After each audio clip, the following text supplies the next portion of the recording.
Other thing, the NFL power rankings are out. ESPN put them out, and a new team at the top as the lone undefeated. The Steelers are now at number 1. The entire top 5 actually dominated by teams with quarterbacks who are playing absolutely outstanding football. But speaking of outstanding, the only power rankings that matter to us on this show are those that RC gives us every week. So, Mr. Clark, the floor is yours.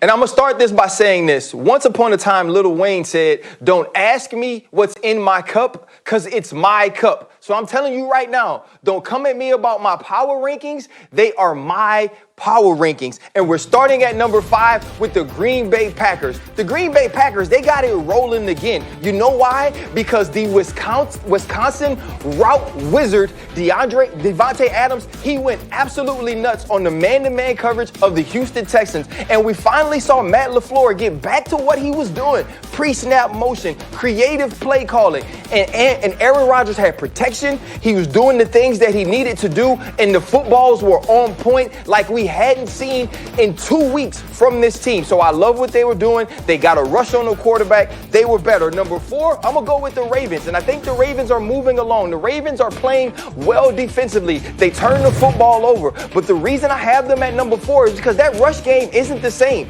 Lamar Jackson isn't the same, but you know what they can do against the Pittsburgh Steelers? They can prove this week that they need to be ranked higher. Nobody wants to see Lamar. Nobody wants to let him get loose, but he hasn't been getting loose this year. But this defense have kept him in game. They turned the ball over. They've done everything they've needed to do to this point. Now show me this weekend that you belong. And at number 3, even though they're undefeated, and I know everybody in Pittsburgh is going to get mad, but it's the Pittsburgh Steelers. They had a chance. They were sitting at number 1 at halftime. At halftime, I said, oh my goodness, on Wednesday, I will finally get to put the Pittsburgh Steelers atop of Ryan Clark's power rankings. And then it was like, no.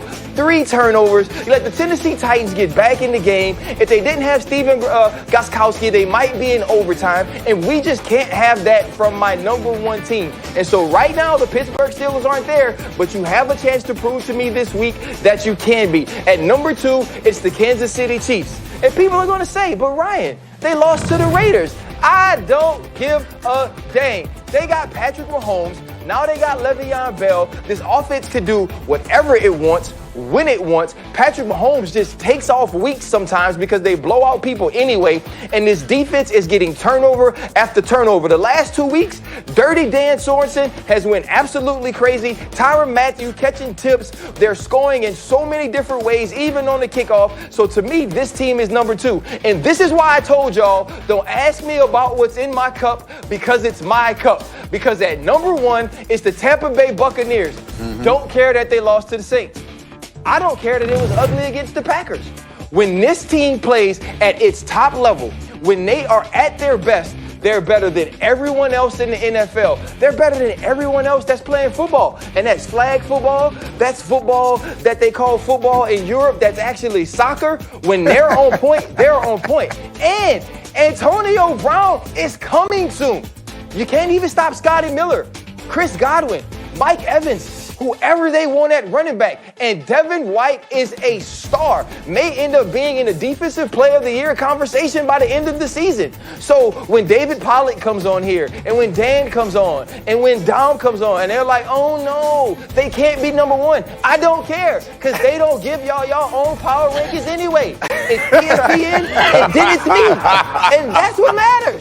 I got to tell you, I endorse the list completely. I agree. My big problem with you is having the Steelers too low. But Pollack, let's go to you. David, who do you think is the best team in football right now?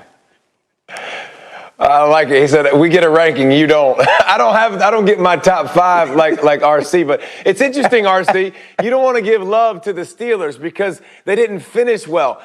What kind of team did they play last week? Were they some scrubs, or was that another undefeated team that they played last week? Because I believe the Titans were it was really an undefeated good team, and rolling, Dave. and everybody wanted to talk about them. So they came out the gates good. And by the way, now when you get Johnson back at wide receiver, you got all those targets for Ben. Like, I think I would disagree. I would put the Pittsburgh Steelers higher. That would be my beef. But, you know, he played for the Steelers, and he still doesn't like them. So Steelers fans, y'all hear that? He hates y'all. I'm with it. I have the Steelers 1 and the Bucs 2. Dominique.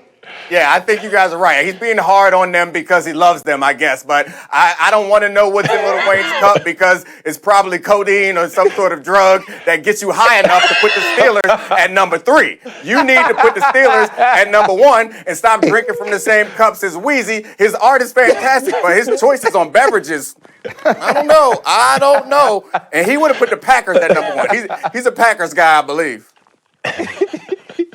Dan Graziano. I'm surprised he didn't put the Packers at number 1 because he thinks that they beat the Bucs. They didn't. Bucs beat the Packers. The other Bucs loss was actually to the Bears. Did you watch the Bears the other night? Yeah, my bad. That's a bad loss.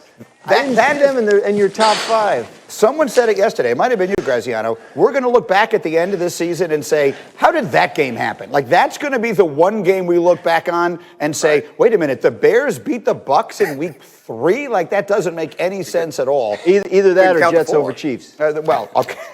Or the alien landing that takes place in our Seaport studios sometime between now and next week. All right, everybody sit tight. We're just getting rolling. We got a lot more to do. Things continue to spiral in Dallas. Is the answer in the locker room right now? You